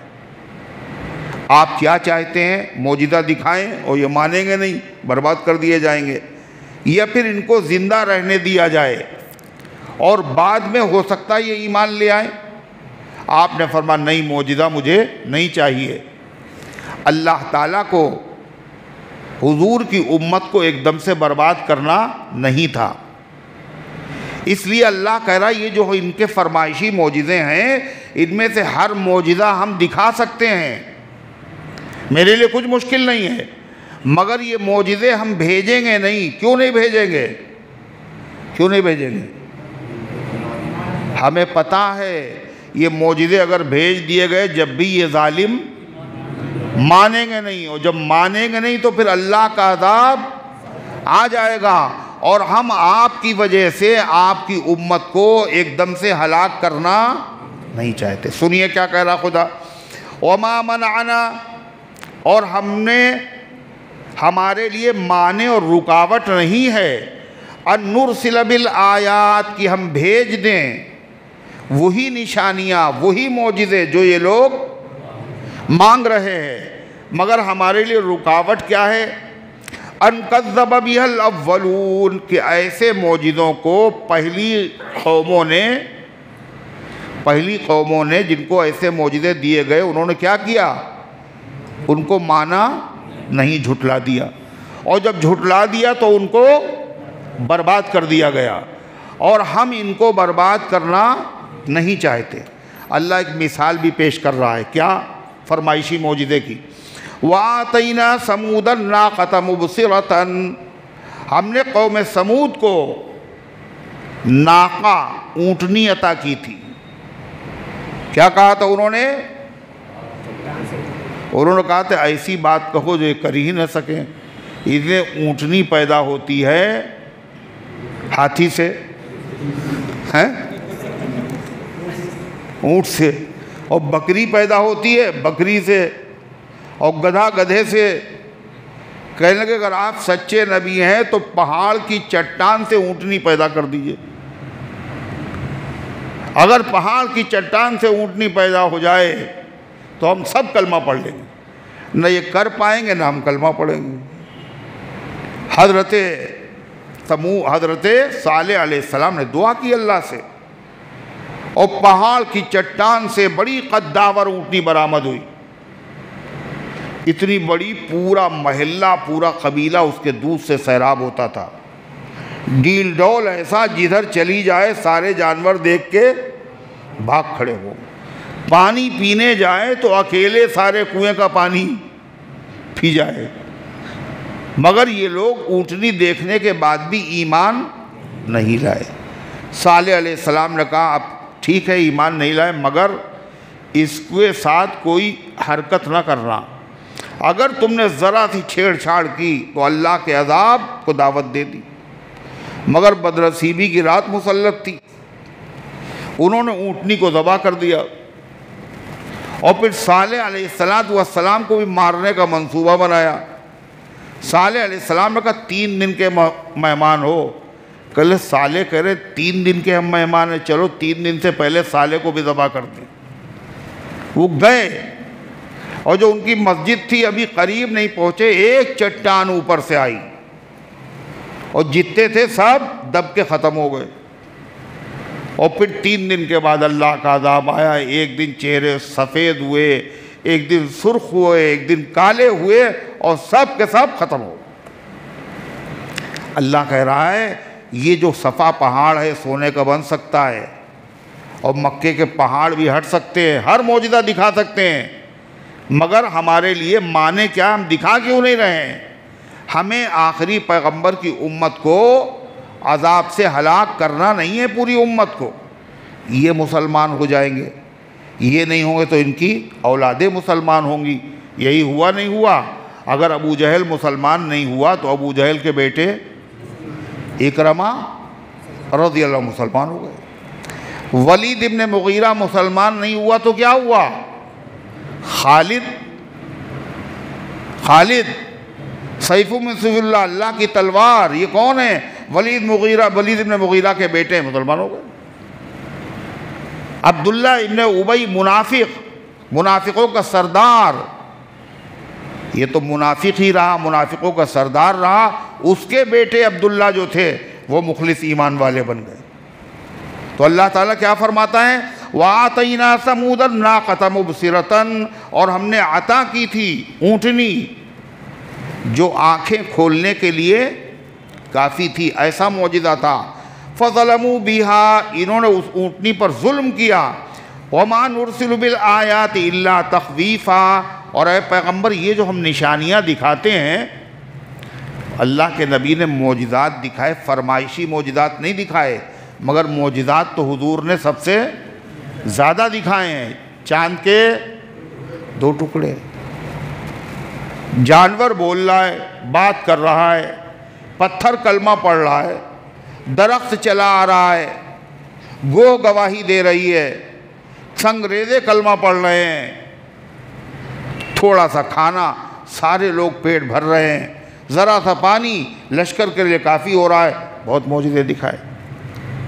اللہ فرماتا ہے یہ جو نشانیاں ہم بھیجتے ہیں، ان نشانیوں کا مقصد ڈرانا ہوتا ہے، تاکہ لوگ ڈر جائیں اور توبہ کر لے شرک سے اور کفر سے، اور اللہ کی توحید کے قائل ہو، یہ مقصد ہوتا ہے۔ ورنہ معجزوں کے اوپر ہدایت موقوف نہیں ہے۔ حضرت صدیق اکبر نے نبی سے کوئی معجزہ نہیں مانگا تھا، کوئی دلیل نہیں مانگی۔ آپ نے کہا اللہ نے مجھے نبی بنا، کہا انہوں نے اشہد ان لا الہ الا اللہ۔ اللہ فرماتا ہے وَمَا نُرْسِلُ بِالْآيَاتِ إِلَّا تَخْوِيفًا، ہم جو نشانیاں بھیجتے ہیں معجزات، وہ صرف ڈرانے کے لیے۔ وَإِذْ قُلْنَا لَكَ إِنَّ رَبَّكَ أَحَاطَ بِالنَّاسِ، اللہ کے نبی صلی اللہ علیہ وسلم کے دل میں یہ بات آئی، یہ لوگ جو معجزہ مانگ رہے ہیں اگر دکھا دیا جاتا تو شاید ایمان لے آتے، اور اگر نہیں دکھایا جائے گا تو یہ لوگ تانا دیں گے، اچھا سچے نبی ہوتے تو دکھا دیتے۔ اللہ نے نبی کو تسلی دی اور کیا کہا؟ یہ سب مت سوچئے، جو کام آپ کے ذمے ہے تبلیغ، اس میں لگے رہیے، اور ان لوگوں کو ہمارے حوالے کر دیجئے، ہم ان سے نمٹ لیں گے۔ ان ربک احاط بالناس، آپ کے پروردگار نے تمام لوگوں کا احاطہ کر رکھا ہے۔ اللہ تعالیٰ کے علم میں سب ہیں اور اللہ کی قدرت میں سب ہیں، اگر سزا دینا چاہے تو کوئی بھاگ نہیں سکتا۔ اللہ کے علم میں سب گھرے ہوئے ہیں اور اللہ کو معلوم ہے کہ یہ معجزے اگر دکھا دیے جائیں جب بھی یہ مانیں گے نہیں، تو ایسے معجزے دکھانے سے کوئی فائدہ نہیں، ہلاکت آئے گی، اور اللہ ہلاک کرنا چاہتا نہیں۔ اللہ فرماتا وَمَا جَعَلْنَا الرُّؤْيَا الَّتِي أَرَيْنَاكَ إِلَّا فِطْرَةً لِلنَّاسِ، اور دیکھو ہم آپ کو مثال پیش کرتے ہیں کہ یہ لوگ ماننے والے نہیں ہیں، معجزے سے سب کو ہدایت نہیں ملتی۔ اللہ کہتا اور ہم نے نہیں دکھایا آپ کو وہ تماشا، الذی اریناک، جو ہم نے آپ کو تماشا دکھایا تھا۔ اللہ نے نبی کو تماشا کیا دکھایا؟ معراج میں بلایا، ایک رات میں مسجد حرام سے مسجد اقصیٰ کا سفر کرایا، وہاں سے آسمانوں پر جنت اور جہنم سب دکھائی۔ یہ تماشا اللہ نے دکھایا۔ کیسے دکھایا؟ خواب میں نہیں دکھایا، جسم مبارک کے ساتھ آپ معراج میں تشریف لے گئے۔ اللہ فرماتا ہے یہ جو ہم نے آپ کو تماشا دکھایا تھا، یہ کاہے کے لیے دکھایا؟ یہ امتحان تھا لوگوں کے لیے۔ کیا تھا یہ؟ امتحان تھا لوگوں کے لیے۔ ماننے والے جو خوش نصیب تھے انہوں نے مان لیا، جو بد نصیب تھے انہوں نے نہیں مانا، جو کمزور ایمان والے تھے وہ ایمان ہی سے نکل گئے۔ یہ کیسے ہو سکتا ہے؟ اتنی رات میں بیت المقدس پہنچ جائیں، مسجد اقصیٰ کے معنی دور، جو مکے سے بہت دور ہے، ایک رات میں جا کے آدمی واپس آ جائے، یہ کیسے ہو سکتا ہے؟ بہت سے لوگ دین سے پھر گئے، کافر جھٹلانے لگے، اور بعد میں حضرت صدیق اکبر کو پکڑ کے لایا ابو جہل، کہا بہت اچھا موقع ہے ابو بکر کو دین سے پھیرنے کے لیے۔ کہنا یہ بتاؤ تم تو بڑے تجربے کار آدمی ہو، ایک رات میں کوئی آدمی حرم سے مسجد اقصیٰ جا سکتا ہے اور واپس آ سکتا راتی میں؟ کہنے کہا کس نے ہے یہ بتاؤ؟ تو کہا وہی جن کا کلمہ تم پڑھتے ہو۔ کہا اچھا اگر انہوں نے کہا تو بالکل ٹھیک کہا، بالکل صحیح کہا۔ اس لیے وہ تو کہتے ہیں جبریل آئے اور ابھی گئے اور ابھی آئے۔ جبریل اگر ایک لمحے میں آ سکتے اور جا سکتے ہیں، وہ تو نبی کے خادم ہیں، ہمارے نبی ان سے اعلیٰ ہیں، آپ جا بھی سکتے ہیں اور آ بھی سکتے ہیں۔ آپ کو کیا لقب ملا اسی میں؟ صدیق۔ اللہ فرماتا ہے وَالشَّجَرَةَ الْمَلْعُونَةَ فِي الْقُرْآنِ، اور وہ درخت جس کی برائی بیان کی گئی ہے قرآن میں، اس درخت کو بھی ہم نے کیا بنایا؟ لوگوں کے امتحان کا ذریعہ۔ وہ درخت کون سا ہے؟ ان شجرۃ الزقوم طعام الاسیم، جہنم کے اندر ایک درخت ہے، اس کا نام زقوم ہے، اس کو کون کھائے گا؟ مجرم لوگ کھائیں گے۔ جب اس درخت کا ذکر سنا تو پھر جو مشرک تھے وہ مذاق اڑانے لگے، کہے سبحان اللہ۔ ایک طرف تو کہتے ہیں آگ سے ڈراتے محمد صلی اللہ علیہ وسلم، جہنم کی آگ 70 گنا زیادہ تیز ہے، اور پھر کہتے جہنم میں پیڑ بھی ہے۔ بتائیے جہنم کے اندر پیڑ ابھی تک جلا نہیں، جہنم میں پیڑ کیسے ہو سکتا ہے؟ مگر ماننے والوں نے مانا، نہ ماننے والوں نے نہیں مانا۔ حالانکہ کتنی حماقت کی بات ہے، اللہ ایک رات میں، ایک لمحے میں آپ کو وہاں بھی لے جا سکتا ہے، آسمانوں پر بھی لے جا سکتا ہے، اور اللہ درخت کو آگ میں پیدا بھی کر سکتا ہے۔ ایک درخت ہے جس کی غذا اللہ نے آگ بنائی۔ ہر درخت کی غذا کیا ہے؟ مٹی، اس کی غذا آگ۔ آگ وہ کھاتا ہے اور آگ ہی سے بڑھتا ہے۔ دوسرے ہر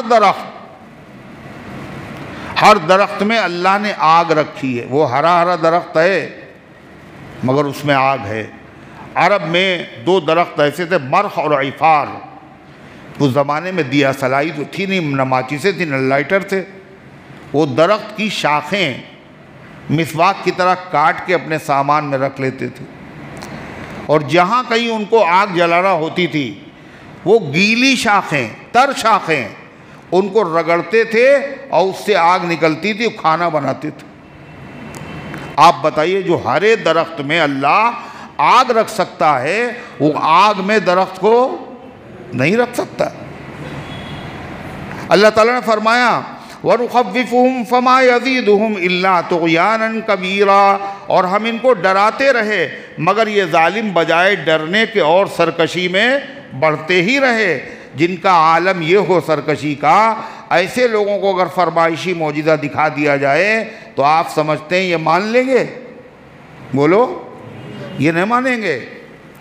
وَإِذْ قُلْنَا لِلْمَلَائِكَةِ اسْجُدُوا لِآدَمَ فَسَجَدُوا إِلَّا إِبْلِيسَ. آگے ابلیس کا واقعہ، آدم کا واقعہ ذکر کیا. کیوں؟ قرآن میں یہ کئی جگہ ہے. اللہ اس قصے کو ذکر کر کے بتانا چاہتا ہے اللہ کے حکموں کو ماننا یہ فرشتوں کا کام ہے، اور اللہ کی باتوں میں شبہ پیدا کرنا یہ شیطان اور اس کے ایجنٹوں کا کام ہے. شیطان نے نہیں مانا، شبہات نکالے، فرشتوں نے کیا کیا؟ فوراً مان لیا. کیا کہا اللہ تعالیٰ نے؟ وَإِذْ قُلْنَا لِلْمَلَائِكَةِ اسْجُدُوا لِآدَمَ. وہ وقت یاد کرو جو ہم نے فرشتوں سے کہا آدم کو سجدہ کرو. فَسَجَدُوا، تو تمام فرشتوں نے سجدہ کر لیا. إِلَّا إِبْلِيسَ، مگر ابلیس نے سجدہ نہیں کیا. تو اللہ نے سجدہ کرنے کا حکم کسے دیا تھا؟ فرشتوں کو یا ابلیس کو؟ فرشتوں کو. تو اگر ابلیس نے نہیں کیا تو کیا ہوا؟ بولو. جب بڑے لوگوں کو حکم ہو کہ تم کھڑے ہو کے تعظیم کرو تو چھوٹے لوگوں سے کہنے کی ضرورت ہے، ان کو تو بدرجہ اولا تعظیم کرنا چاہیے. ارے ہے نہیں ہے؟ اس لیے فرمایا الا ابلیس. ابلیس نے نہیں کیا. ابلیس نے صرف سجدہ نہیں کیا یہی نہیں بلکہ اس نے اللہ کے فیصلے پر اعتراض کیا. کیا کہا؟ قال اسجد لمن خلقت طینا، کیا میں اس کو سجدہ کروں جس کو آپ نے مٹی سے بنایا ہے اور مجھے آگ سے بنایا ہے؟ اور آگ مٹی سے افضل ہے. آگ جلاؤ تو نیچے جاتی ہے نا. اچھا جگ رہے ہیں آپ. اور مٹی کو اگر اوپر پھینکا جائے جب بھی وہ نیچے ہی آتی ہے. تو مٹی کے آگے آپ ہمیں جھکنے کے لیے کہہ رہے ہیں. قال ارأیتک ھذا الذی کرمت علی. پھر شیطان کہنے لگا مجھے بتائیے آپ اس میں کیا فضیلت ہے جو آپ سجدے کرنے کا حکم دے رہے ہیں. مجھے بتائیے ھذا الذی کرمت علی، یہ آدمی جس کو آپ نے ہمارے مقابلے میں عزت عطا فرمائی ہے اس میں کون سی فضیلت کی چیز ہے؟ اور اے اللہ میری درخواست اگر آپ مان لیں قیامت تک کی ہمیں زندگی دے دیں تو ہم ان کی اولاد کو اپنے قابو میں کر لیں گے، قابو میں سب کو گمراہ کر دیں گے. کیا کہا؟ لئن اخرتنی الی یوم القیامہ، اگر آپ مجھے مہلت دے دیں قیامت تک کے لیے، لاحتنکن ذریتہ الا قلیلا، میں ان کی پوری اولاد کو اپنے قابو میں کر لوں گا، نچاؤں گا، بے نمازی بناؤں گا، شرابی بناؤں گا، جواری بناؤں گا، اور اللہ کے علاوہ دوسروں کے آگے سجدہ کراؤں گا. یہ سارے کام میں کراؤں، میں قابو میں کر لوں گا. الا قلیلا، مگر تھوڑے لوگ جو ہیں وہ میرے قابو میں نہیں آئیں گے. اللہ تعالیٰ نے کیا فرمایا؟ کیا کہا اللہ نے؟ قال اذهب فمن تبعك منهم فإن جهنم جزاؤكم جزاء موفورا. اللہ نے کہا جا، تجھے مہلت دے دی ہے، اور جتنا تیرے اندر طاقت ہے گمراہ کرنے کی گمراہ کر لے. سمجھ لے جو تیرے پیچھے چلے گا جہاں تو جائے گا وہیں وہ بھی جائیں گے. تم امام ہو گئے، تمہارے مقتدی بھی، اور کہاں جائے گا شیطان؟ کیا کہا اللہ تعالیٰ نے؟ اذهب فمن تبعك منهم، جو تیری پیروی کرے گا ان میں سے، فَإِنَّ جَهَنَّمَ جَزَاؤُكُمْ جَزَاءً مَوْفُورًا، تو تم سب کی پوری سزا کیا ہے؟ جہنم ہے۔ اور اللہ تعالیٰ نے کیا کہا؟ وَاسْتَفْزِزْ مَنِ اسْتَطَعْتَ مِنْهُمْ بِصَوْتِكَ، وَاسْتَفْزِزْ، اور کاٹ دے، کاہے سے؟ صراط مستقیم سے الگ کر دے، من استطاعت منہم، جس پر تیرا بس چلے، اپنی پوری طاقت خرچ کر لے۔ کیسے کاٹ دے صراط مستقیم سے، سیدھے راستے لوگوں کو کیسے ہٹا؟ اپنی آواز کے ذریعے سے، اپنی آواز۔ شیطان کی آواز کیا ہے؟ شیطان دلوں میں وسوسے ڈالتا ہے، یہ شیطان کی آواز۔ اور شیطان کی آواز عجیب و غریب ہوتی ہے کہ نمازیوں کے دل میں بھی وسوسے ڈالتا ہے، صحابہ کے دل میں بھی وسوسے ڈالتا تھا۔ اللہ کے نبی کے پاس صحابہ پریشان ہو کے آئے، کہنے حضور ایسے دل میں خیالات آتے ہیں، اللہ کی قسم وہ باتیں ہم آپ کے سامنے بیان نہیں کر سکتے ہیں، جل کے کوئلہ بن جانا مجھے گوارا ہے، مگر وہ بات زبان پر لانا گوارا نہیں۔ ڈرے ہوئے ہیں صحابہ۔ آپ نے فرمایا وَقَدْ وَجَدْتُمُوهُ، کیا واقعی ایسے خیالات آتے ہیں؟ فرمایا ہاں۔ آپ نے فرمایا ذَاكَ صَرِيحُ الْإِيمَانِ، یہ تو کھلا ہوا ایمان ہے، یہ تو ایمان کی نشانی ہے۔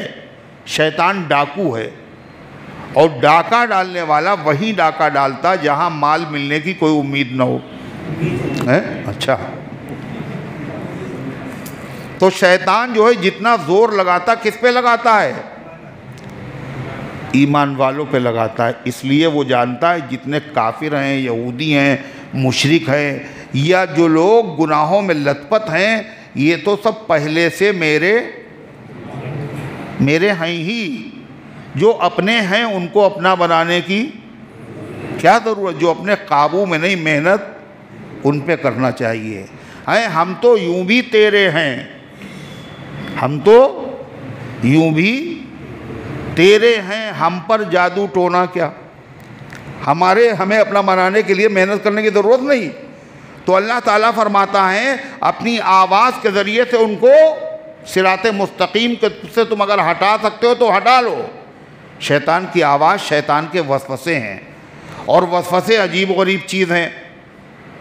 نماز وضو کر رہا ہے اور کیا سمجھ رہا ہے؟ ابھی ہاتھ دھوئے ہی نہیں، پھر دھوئے جا رہا ہے، چہرہ دھوئے جا رہا ہے، پیر دھوئے جا رہا ہے۔ نماز ختم ہو گئی، جماعت ختم ہو گئی، مگر اس کا وضو نہیں ہوا۔ گھر میں پوری ٹنکی کا پانی ختم ہو گیا، وہ سمجھا ہم نہائے ہی نہیں ابھی، اور گھر میں جھگڑے ہو رہے۔ اللہ نہ کرے یہ وسوسے کی بیماری پیدا ہو جائے، پھر وہ نماز پڑھتا ہے تو نماز میں شیطان عاجز، ابھی تم نے سورہ فاتحہ نہیں پڑھی، اوکے الحمدللہ رب العالمین، الحمدللہ رب العالمین، الحمدللہ رب العالمین، بار بار زور سے کرا، گھنٹوں لگ جاتے ہیں۔ حضرت تھانوی نے لکھا ایک آدمی کو وسوسے کی بیماری تھی، اور وہ امام کے پیچھے کھڑا ہوا، نیت باندھ رہا ہے، نیت کرتا ہوں میں 2 رکعت نماز، نیت کرتا ہوں میں 2 رکعت، نیت کرتا ہوں میں 2 رکعت نماز، واسطے اللہ تعالیٰ کے، منہ میرے طرف کعبہ شریف، منہ میرے طرف کعبہ شریف کے، پیچھے اس امام کے، پیچھے اس امام کے، پیچھے اس امام کے، اور پھر اس نے امام کی پیٹھی میں انگلی لگا دی، وہ کہا پیچھے اس امام۔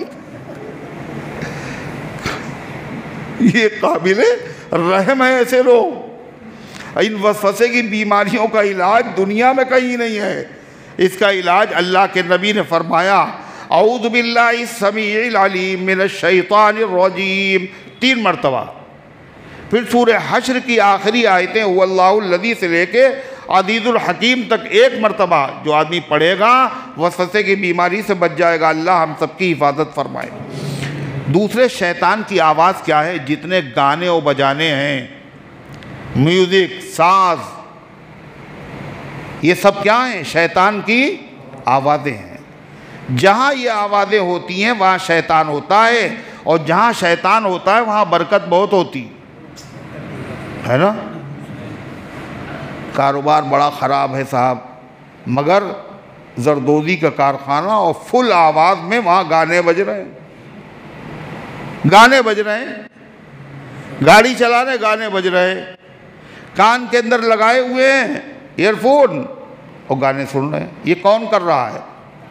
بولو، سب مسلمان کر رہے نہیں کر رہے ہیں؟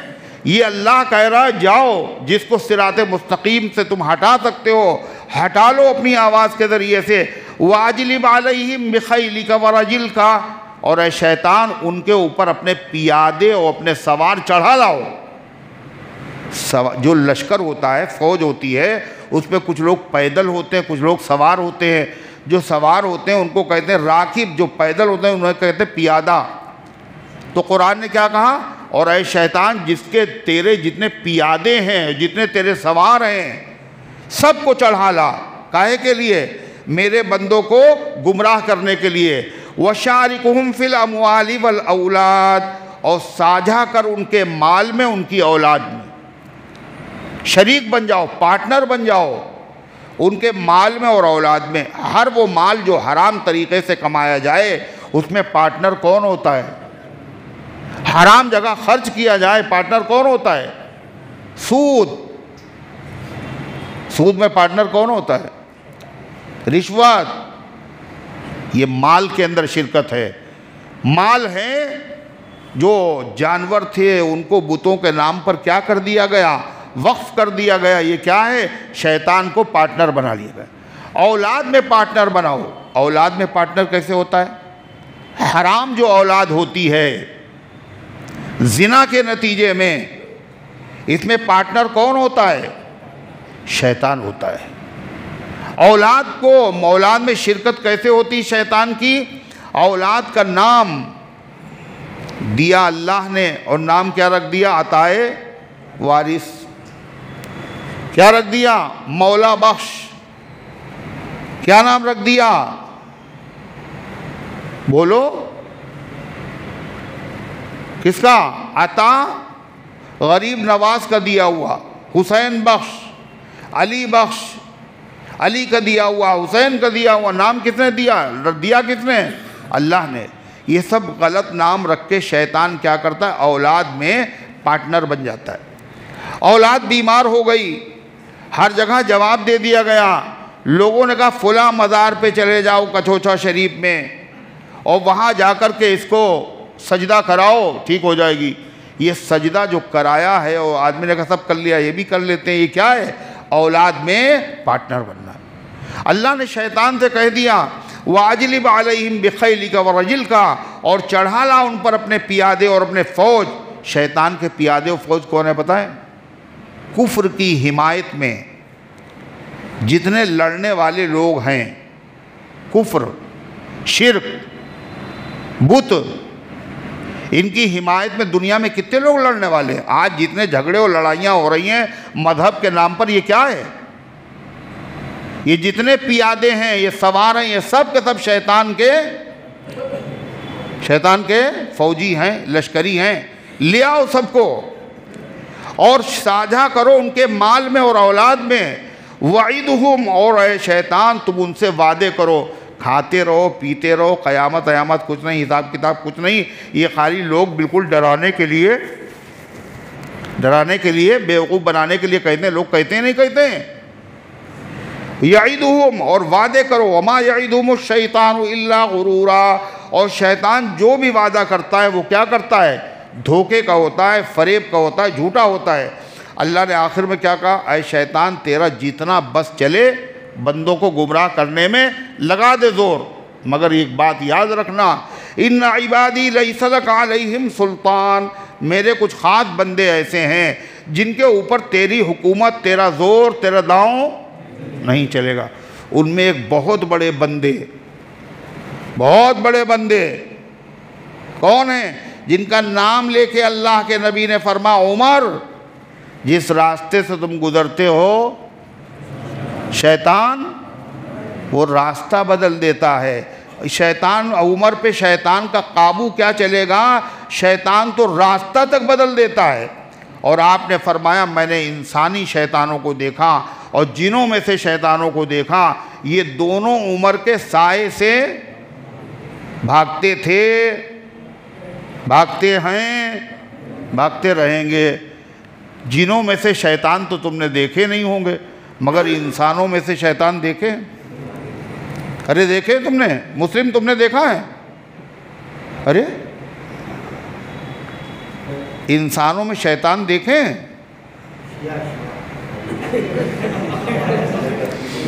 شیطان دیکھیں جو حضرت عمر کے نام سے بھاگیں اور جلیں۔ ایک بار نام حیدر و عثمان لیجئے اور چہرے منافقین کے پہچان لیجئے، ہوائیاں اڑنے لگے۔ خدا جانے عمر کے نام میں تاثیر کیسی ہے، لرزتی ہے جو اب تک گم رہی فاروق اعظم سے۔ شیطان سب کے سب حضرت عمر سے الگ ہے، جتنے ایمان والے وہ محبت کر رہے ہیں۔ تو اللہ تعالیٰ نے کیا فرمایا، ان عبادی لیس لک علیہم سلطان، میرے جو بندے خاص ہیں ان پر تیرا داؤں نہیں چلے گا۔ وَقَفَا رَبِّكَ وَكِيلًا وَقَفَا بِرَبِّكَ وَكِيلًا، اور ان کی حمایت کے لیے، ان کو راستہ دکھانے کے لیے اللہ کافی ہے۔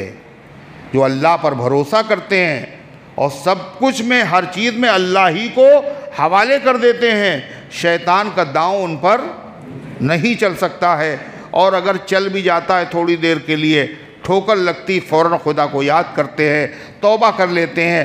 اللہ تعالیٰ نے فرمایا، اے شیطان، میں نے بھی توبہ کا دروازہ قیامت تک کے لیے کھول رکھا ہے۔ سارے گناہ کرنے کے بعد سچے دل سے جیسے توبہ کرتا ہے، 1000 سال تک شرک کرنے والا بھی اللہ اسے فوراً معاف کر دیتا ہے۔ اللہ تعالیٰ فرماتا ہے، ربکم الذی یزجی لکم الفلک فی البحر، اور دیکھو جتنی نعمتیں تمہارے پاس ہیں یہ دی ہوئی کس کی ہیں؟ اللہ کی ہیں۔ اور جب اسی کی دی ہوئی ہیں تو تعریف بھی اسی کی ہونا چاہیے اور عبادت بھی۔ مگر دنیا میں جتنے لوگ ہیں، کتنے لوگ ہیں جو شرک کر رہے ہیں اللہ تعالیٰ کے ساتھ۔ ان نعمتوں میں سے ایک نعمت سنو، اللہ بیان کر رہا ہے، تمہارا رب وہ ہے الذی یزجی لکم الفلک فی البحر، جو چلاتا ہے تمہارے واسطے کشتی دریا میں۔ یہ کشتی بنانے کا طریقہ اللہ نے بتایا۔ کشتی پہ سامان بحری جہازوں پہ ادھر سے ادھر جا رہا ہے، یہ سب کیوں ہے؟ لِتَبْتَغُوا مِنْ فَضْلِهِ، تاکہ تم اللہ کا فضل تلاش کرو، روزی تلاش کرو۔ یہ سب اللہ نے ترکیبیں کیوں بتائیں؟ اِنَّهُ كَانَ بِكُمْ رَحِيمًا، اللہ تمہارے اوپر بہت مہربان ہے۔ اللہ فرماتا مگر ایک بات دیکھو، اِذَا مَسَّكُمُ الضُّرُّ فِي الْبَحْرِ، جب تمہیں تکلیف پہنچتی ہے دریا میں، دریا میں، سمندر میں جب جہاز ڈوبنے لگتا ہے اور جہاز جب ہر طرف سے تھپیڑے کھانے لگتا ہے، تو جتنے اللہ کے علاوہ کو پکارنے والے ہیں یہ سب بھی وہاں کس کو پکارتے ہیں؟ اکیلے اللہ ہی کو پکارتے ہیں۔ اور جن جن کی پوجا کرتے ہیں کوئی یاد ہی نہیں آتا۔ ظل من تدعون الا ایاہ، سب غائب ہو جاتے ہیں جن جن کی تم پوجا کرتے ہو سوائے اللہ کے۔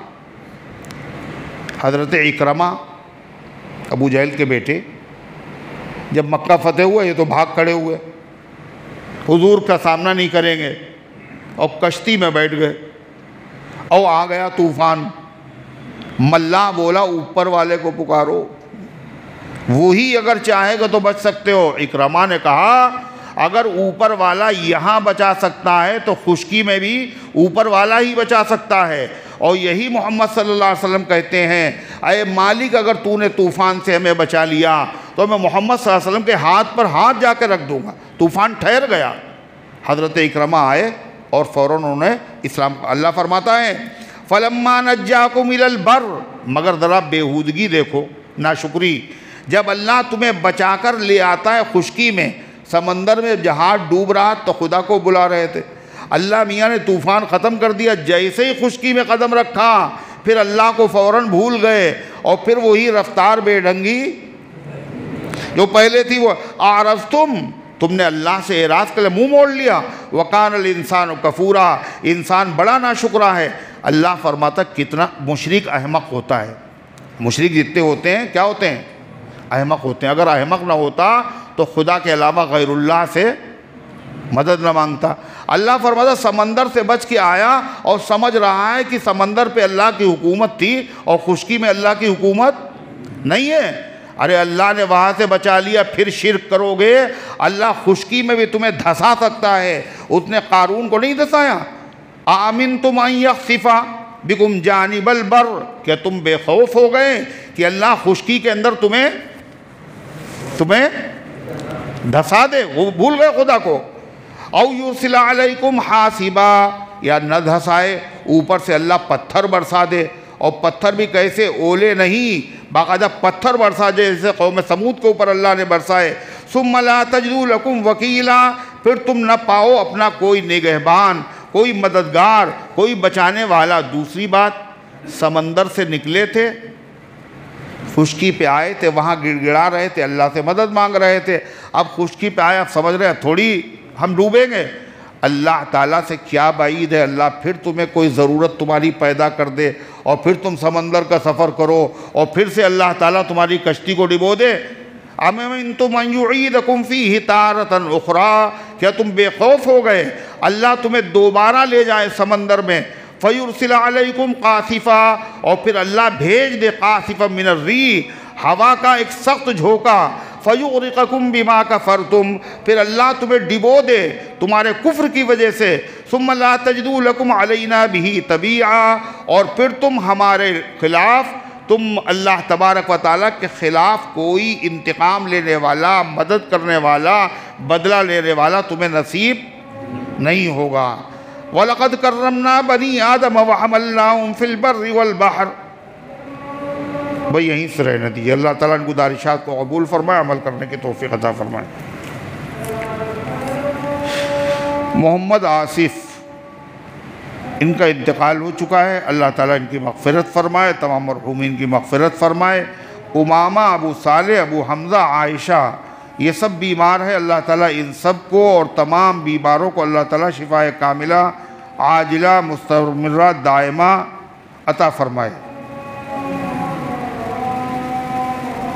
بچہ سیریس ہے، بچہ جو بیمار ہے، بہت زیادہ نازک حالت ہے، اللہ تعالیٰ شفا عطا فرمائے۔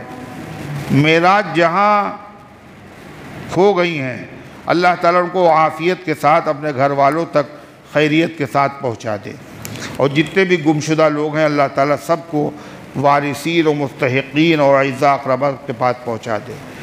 رمضان الحق صاحب بیمار ہیں، اور حاجی جمیل صاحب بیمار ہیں، اور بہت سارے اللہ کے بندے بیمار ہیں، دعا فرمائے اللہ سب کو شفا عطا فرمائے۔ اللہم صلی علی سیدنا وعلی آل سیدنا کما تحب و ترضى عدد ما تحب و ترضى۔ اللہم انت السلام و منک السلام تبارکت یا ذا الجلال والاکرام۔